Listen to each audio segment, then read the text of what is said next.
We all know that sending regular newsletters to your customers and clients can go a long way in both communicating with them and staying top of mind.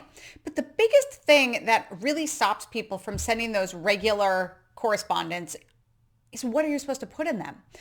What are you supposed to put in that week after week after week after week? The ideas most of the time are probably not flowing from your mind, and it then makes you drop off. So let's have a conversation about what should be going in this newsletter because like I said, you know the importance of staying top of mind, of keeping that normal correspondence, mainly because if you are 80% of the time delivering value to your customers and not selling, when you do have something to sell, they're not going to feel like it is salesy. They'll be really interested in what you have to say. They will trust what you have to say and they'll want to listen. The bottom line of marketing, you want to be aiming in all of your social media, newsletter content, whatever you're creating, to entertain, to educate, or to inspire. Your newsletter is the same thing.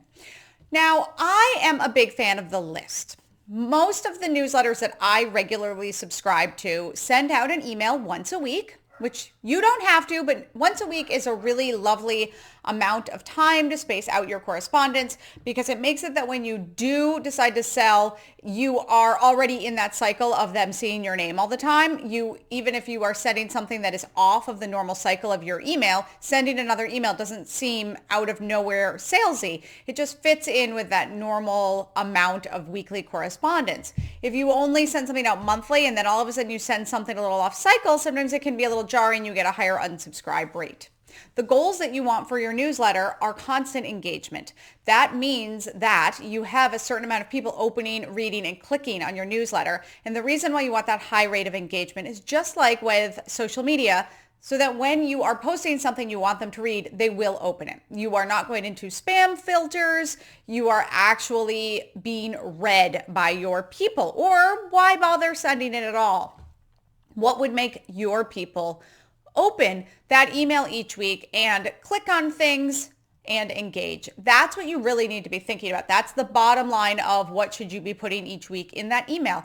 It should not be about you. It should be about delivering value and either entertaining, educating, or inspiring your customers and clients. So back to those lists. The ones that I tend to open up and read constantly are in a list form, and they don't have to be in an obvious, like these are the 1, 2, 3, 4, 5, although I will say 3 of them do exactly that, and I love them for it. But some of them are like Morning Brew, that I started reading Morning Brew, which is a morning news email, and they then put out a marketing one and a variety of them, and I open them all and read them. Why? It just chunks out that information, and I easily can get an overview of what I need to know for the day. It's delightful to read. And again, I can click if I want to learn more because they're bringing in information from other sources.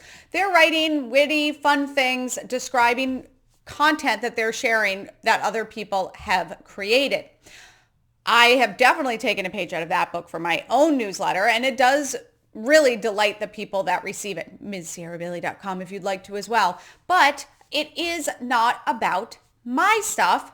However, just like Morning Brew, I do then keep one block in there, about 20% of the content about my work and what I'm doing. So they can see upcoming workshops or things that I'm doing. I also include these videos in there and my blog posts and the content that they may be missing during the week, which is helpful to my reader. So they can just get everything I'm doing in one place.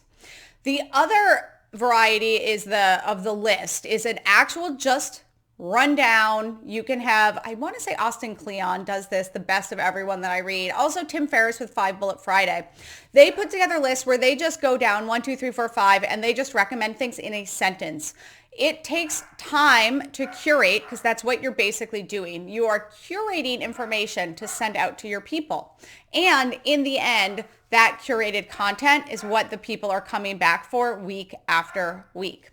If you want to do something that is less list-like, less other people's content, you could use your newsletter as basically a blog post. You could write something for your newsletter every week and send that out. And then when you do want to do something sales oriented, put that in there.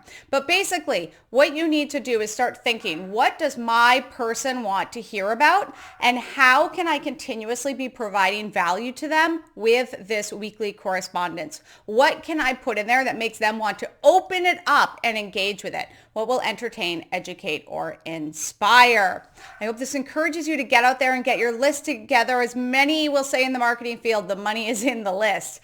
It is a wonderful way to stay in touch with your customers and clients, provide value to people who are not yet there, and make sure that you are at the top of their mind. I'm Sierra Bailey with Doers, Shakers, Makers. Thank you for listening.